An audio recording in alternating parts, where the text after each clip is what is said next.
when members of our congregation and of our movement talk about their religious approach, and they say that they are New Thought, many people respond by saying, well, what is New Thought? Well, they have no idea what this New Thought Christianity is truly about. So let me just take a few moments with you to let you know what New Thought Christianity is about. First, let me define it succinctly. New Thought is used as a term to cover a wide range of approaches to God, to the world, and to ourselves. Period. It's a wide range of approaches to God, to the world, and to ourselves. It helps us deal with our so-called problems and helps us to seize our opportunities, to live to a higher degree in our communion with God. New Thought has 4 phases that I'd like to discuss with you in getting a great understanding of it. For even people who have heard of it, simply refer to it as that positive thinking people. But we're more than positive thinkers. We think positively because of our understanding of God. So there is, number 1, a philosophical approach to New Thought. You have to understand that to understand why we talk like we do, why we use such terms as mind and ideas and spirit. Because our philosophical approach to religion is idealistic. In other words, we believe that the reality is found in the mind and through the ideas that flow through the mind. And you'll hear us talking about that mind. In essence, we say that there's only one mind in the universe, and that is the mind of God. And each one of us has access to that one mind through consciousness. Another word we use so often. But we talk about our awareness as being so important to the demonstrations or to the experiences that we have in our lives. You know some idealists. You may not think you do, but you do know some idealists. When you speak of the philosopher Plato, you're speaking at the roots of idealism that came from ancient Greek and are still very much a part of the New Thought teachings. But whenever we talk about the idea that is held in mind and what can flow from that idea as far as what can be demonstrated and made visible in this 3-dimensional world, we're talking the message of Plato. When you talk about such people as transcendentalists, who include Emerson and Thoreau, you're talking about idealists. You're talking about people who begin to push the idea of intuition as a means of attaining knowledge.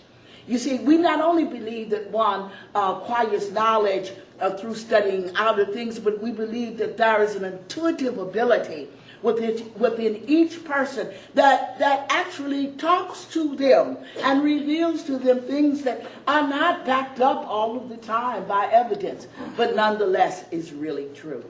So when we talk about New Thought, we are talking about this particular philosophical approach. We believe that nobody can ever exhaust any idea, and that each of us in turn through consciousness grasp an idea at the level of our understanding and bring forth things into our life according to our own consciousness. Another part of New Thought is theological.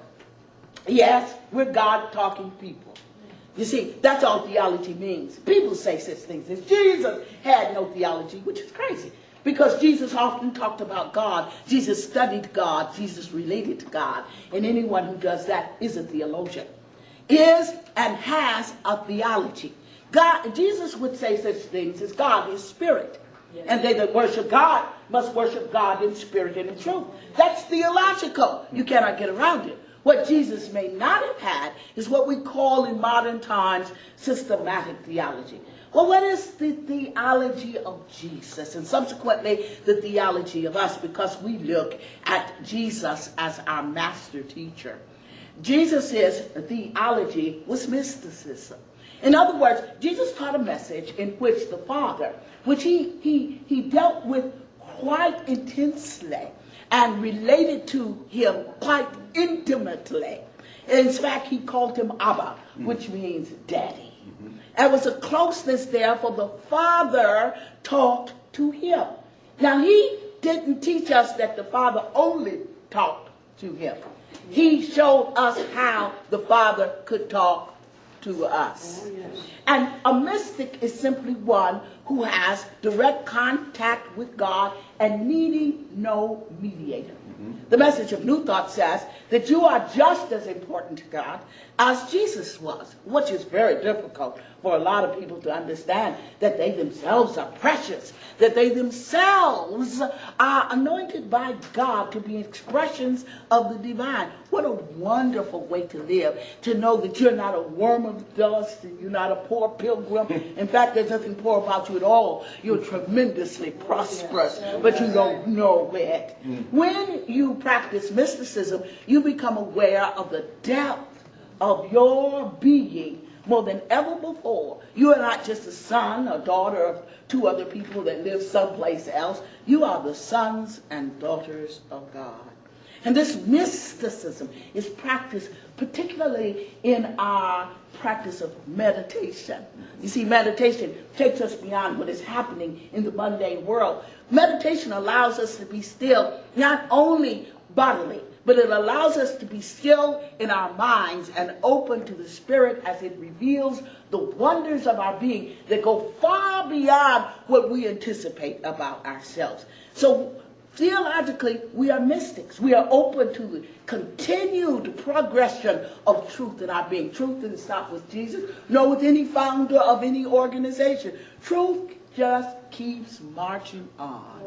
And it marches on in our lives too, because it is progressive in our understanding. What we understood truth to be last year now is opening up even greater and greater in our understanding through our communion with God. That's another thing. Our communion is not limited to physical objects. Our communion is simply our acknowledgement of our oneness with God. We're able to see this oneness when we come apart. And that's why we institute, especially in UFBL, a Universal Foundation for Better Living, we talk about coming apart, practicing the present, praying and meditating and studying. And now as we expand in our understanding of truth, we are talking about visioning, catching God's idea, and letting God's idea have a channel through which it unfolds and comes into expression. There is a psychological branch of New Thought, and that is pragmatism. Here we don't ask that you believe and then you see.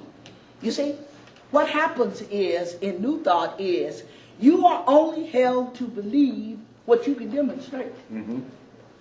Not because somebody wrote it, but can you make this work? Can you make this work? This is a religion in which the founder of Universal Foundation for Better Living used to say, it works if you work it. And when you are able to work it, then you believe in it. We don't have a formal dogma in which we present to you and say you must believe and sign off on it. No, that's not the way we teach. What we teach is as you take these principles and as you can work them, then you should believe them. You see, it's an individual affair. It's not what somebody did 2,000 years ago, 3,000 years ago, 500 years ago, 5 years ago. It's what can happen inside of you. This is very pragmatic. If these principles work, they ought to work on your body. If these principles work, it ought to help on your money. If these principles work, it ought to help on your relationship. Well, you see, this is pragmatism. And it works if you work it. And then the fourth point was that New Thought is practical, meaning that it is usable in your life, world, and affairs. We're not here to simply give you abstract concepts, but we're here to teach you how to take those abstract concepts and to allow them to become demonstrable in your life. In fact, many New Thought teachings refer to this as science, because it is demonstrable as science is demonstrable. It doesn't just work for me because I'm a minister. It doesn't just work for another person because they've been in the center for many years. It works for anyone without respect of person. It is based on universal principles that don't ask, what is your religious affiliation? I invite you to become a part of us and to take from us, even if you want to remain a member of another denomination, because it'll make you a better one of those. And this is what it's about. It's about creating a better world in which we all live in. It's about letting God show up in every place. Since we acknowledge in New Thought the omnipresence of God, meaning God is all the presence that there is, then we see ourselves as expressions of that presence. God showing up in our homes, in our schools, on our jobs, in our social activities, everywhere, including the church. God shows up. We want people to understand us. One of the reasons that they don't is because of labels that have been put on us. And it's fine if you want to put a label on us, it's cool. But I want to talk about it just a moment. I want you to know that we are not a cult, that we are deeply rooted in Christian tradition, a tradition that you might not have ever heard of, because always the winners make history. But I want to let you know that Christianity has always been diverse. It didn't start being diverse when we had various denominations and Protestantism to arise. But it has always been diverse. And there have been different groups that have looked at and understood and appreciated and learned from the figure called Jesus of Nazareth. We are just one in the bunch. We invite you to listen to us. Not because we disrespect Jesus, not because we have thrown Jesus out. We have let Jesus in. Jesus is our way shower. Jesus is our teacher, the master teacher who taught principles. Because you see, if you trace history back, Jesus was not a Christian. He lived as a Jew. But he taught spiritual principles that are available to all people. We respect everybody's approach to using the principle of Jesus or any other master teacher. But for us, our approach to the divine has been through that figure called Jesus of Nazareth. We believe that Jesus was a soul, much like us, who nevertheless demonstrated who and what he was. And that was, he was divine. What we say to people, as Jesus was, so are we. We are each divine. The point is, we don't always demonstrate it. And we don't demonstrate it because many of us do not understand it. We think that you have, by some means of miraculous birth, that you had to become divine. But right where you are an expression of divinity. You are made in the image and likeness of God. And Jesus shows us the way in which we can live true to the spiritual heritage every day of our life. You don't have to escape to the mountaintop, nor do you have to escape to the seashore. Right where you are, on your job, doing the normal things of life, you can let your light shine. Amen. That's what this is about. I'd like to share with you because, you know, people say, New Thought stuff that's a new stuff that they just brought here a couple of years ago. No. Well, New Thought as a movement, as a religious movement in the world, began in the 19th century. It was a time that was pregnant with possibilities of rebellious spirits who refused to be confined in the narrow limitations of traditional religion. It has liberated many. And so it's a very American spirituality. You have to understand that even New Thought as a movement that is practiced in other countries of the world had its beginning in the American culture. And it's because of the liberal acceptance of Americans to do things that we think was part of the responsibility or responsible for us being able to build this movement that is today called New Thought. New Thought is metaphysical. And we define metaphysical as that which is beyond appearance. That's why mind and idea are so important to us when we talk about what we believe. But way back, with the Metaphysical Club of Boston, Massachusetts, they adopted these kinds of measures. I'd like to read those to you so that you get an idea that never has this been a cult. Never have we tried to control people's mind. What we have tried to do is offer people an approach to a loving and benevolent God who is working through them now. Listen what they said. We believe that ideals are realities, and all primary causes are internal forces. We believe that mind is primary and causative. Matter is secondary and resultant. We believe that all people are children of God, spiritual citizens of a divine universe. We believe that the remedy for all disorder is in the realm of cause, which is mental or spiritual. As a philosophy of life, we take for its fundamental reality the idea of God as immanent, indwelling spirit, all wisdom and all goodness. We believe that evil can have no place in the world of permanent reality and power. We believe in the divine humanity of the human brotherhood with the divine fatherhood. We believe that we are profoundly religious and non-sectarian. We believe that in the present there is the progression of truth as well as it shall be in the future. We proclaim to all humankind the freedom from the necessity of belief in disease, in poverty, and all evil as a part of God's plan. We are without formal creed. It stands for the practice of the presence of God. That God is power which can bring light and peace to people. That it cannot be robbed by death, by the sting of death or the pain of its poignancy.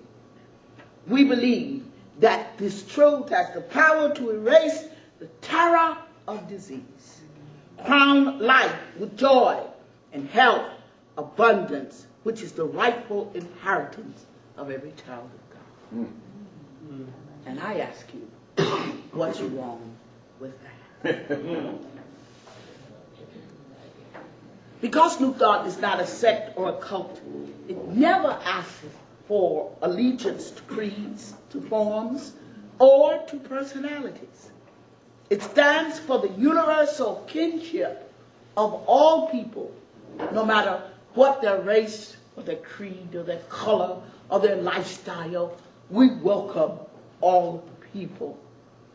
New Thought teaches that humankind has the power to forgive sin and to heal the sick. But you see, we are learning that forgiveness is a part of this Christ life which Jesus teaches us to live.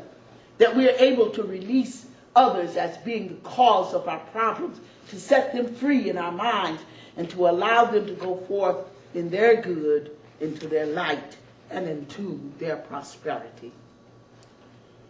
We believe that the health and happiness and success are the birthright of every child of God. And then we must also add to it that everyone is a child of God. But because people have not understood who and what they are, they have settled. They have been taught to settle. They have been programmed to settle for whatever they can get. But nonetheless, God has made available every good thing for all of his children. And we'll say that in the midst of the ghetto, and we'll say it in the midst of third world countries, and we'll say it because it's the truth, and that they too can rise to prosperity in their life. We believe that it is possible because we believe in the God in people. Yes. This new thought is Christ's thought being made new. See, for us, Christ is not Jesus' last name, but Christ rather explains a level of development in one's consciousness where he or she acknowledges that the presence of God can find expression through them. And Jesus demonstrated this when he said, the Father and I are one. But this statement, this affirmation is not limited to Jesus. This affirmation of the Christ is available to every one of us.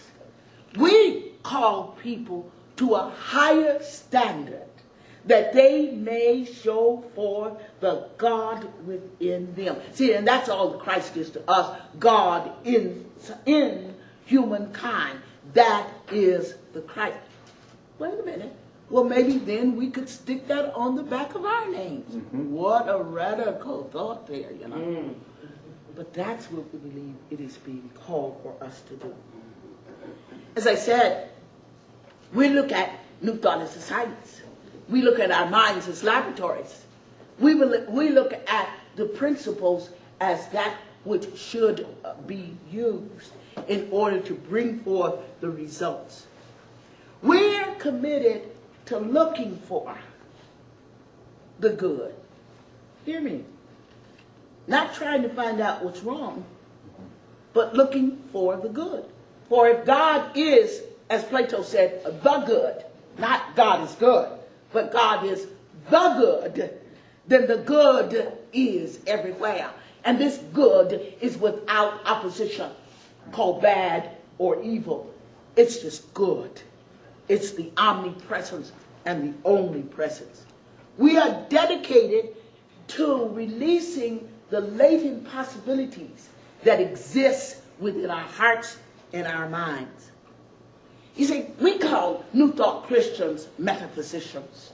And that's a scary word to a lot of people, but it really isn't scary at all. It's just the way we practice Christianity. A metaphysician is a person who looks beyond the literal, fundamental Christian beliefs. Didn't say we didn't accept it. We accept baptism, we accept salvation, we accept communion, but we don't practice it in the traditional way. But we are metaphysicians, and we go beyond its literal practice to a practice that involves the inner development of the individual soul. We are a metaphysician, and a metaphysician for us is an explorer of self. So we are not separating God from us. We are trying to develop from the lower self, which is selfish and personal, to the higher self, which is loving and generous and is impersonal. For both the high and the low are within us. And our lessons are developed to take us higher. As the writer of Revelation said, come up higher. New Thought and New Age are not the same thing. We do not teach New Age. New Age is a catch-all for a mixing of attitudes, beliefs, and concerns, fads, and theories that constitute the thinking of a wide range of people. Why do I say that we are not New Age? We talk of a New Age, but we are not of that category that has been promoted in bookstores and on televisions and in magazines. New Thought Christianity, as practiced by the Universal Foundation for Better Living, is firmly based on the Bible. It does not place any authority on channeled sources. Our objective is to discern the truth and prove it in our everyday lives. So, this new thought, this mysticism, this idealism, this pragmatism, this practicality becomes known as practical Christianity. And practical Christianity takes itself, not only allows itself to remain in the intellectual theory, but students are encouraged to make their own individual demonstrations and to base their decisions on what they are able to understand and to bring forth. Practical Christianity can be understood by thinking logically, you know, and there's something in practical Christianity called pure logic. We're not asking you to discard your intellect. We're asking you to touch your intellect with your spirit. The basic premise of this kind of teaching is that the primal cause or the first principle is God. You cannot start from the condition. You cannot start from the problem. You cannot start from any of the challenges that you face. The only way to begin is in God. And so the writer, the priestly writer, first chapter of Genesis says, in the beginning, God. And that's enough for us to take up and preach a whole sermon on. Because if you start with God, the objective is to end up back in God. Because that's the only thing that there truly is. We begin with that clear basic premise. And then we add clear-cut proposition to the right premise. And that is what brings logic into our belief. The basic premise of the system is the primal cause of God, and proposition 1 is that the nature of God is absolute good. That's why we think positively, because there's no other way to think if you are theologically convinced of the nature of God as absolute good. That which is absolute good cannot be holding your good from you. That which is absolute good cannot be seeking to punish you. The teaching of New Thought involves no punishment. Wow. Any punishment that you think you are receiving, you have indicted and you have convicted yourself. For the God of New Thought's eyes is too pure to see any iniquity. Oh, thank God. Basic proposition number 2. God is not a being with parts, but pure being with essential attributes of life, of love, of power, of substance, and of wisdom. And these attributes of God, we seek to learn and to observe them as they work through us and in the universe at large. We have a statement of being of which cannot be contradicted in any interpretation that we give. It holds us to the course. It keeps us in the straight line. And it's simply this. There is only one presence and one power in the universe. God, the good, omnipotent, the everywhere present spirit of absolute good. Everything that we teach is based upon the statement of being, not of a being, but of being itself. Practical Christianity is a spiritual doctrine that recognizes God as underlying all that is as principle. Principle is the definite, exact, and unchangeable rule of action. Law is the orderly working out of the principle of being, or divine ideals, into expression and to manifestation. The system of practical Christianity covers various areas of human experience. First, therapeutic. In other words, reality is brought into manifestation. Second, ethnical. Ways in which the moral world can be reformed. Thirdly, religion, revelation and relationship of humankind to God. Practical Christianity, for us, New Thought, is not a backward glance at the life of Jesus, but a forward look of the Christ Spirit in all people and the expectation of its fulfillment. The key to understanding the Gospels lies in the word Christ. Christ is not the name of a person, but the title given to the universal idea of sonship. Therefore, we must discern when Jesus, the man, is speaking in the Gospels and when Christ is speaking in the absolute. The second coming for us is not the coming again of somebody, but it refers to us as the literal coming of the Spirit into our awareness. It is the Christ made new. I invite you to learn about us. Know for yourself and not just what other people say. But I offer you a course to a new life, a life that is prosperous and healthy, filled, and happy. For we believe that every person on the face of this earth is entitled to these things. I invite you to participate in our classes and to enroll wherever you are in the world. And as we gather together as true students, we will establish centers of empowerment all over the world with men and women who have dedicated themselves to serving in this capacity. And we shall share the truly good news. God bless you.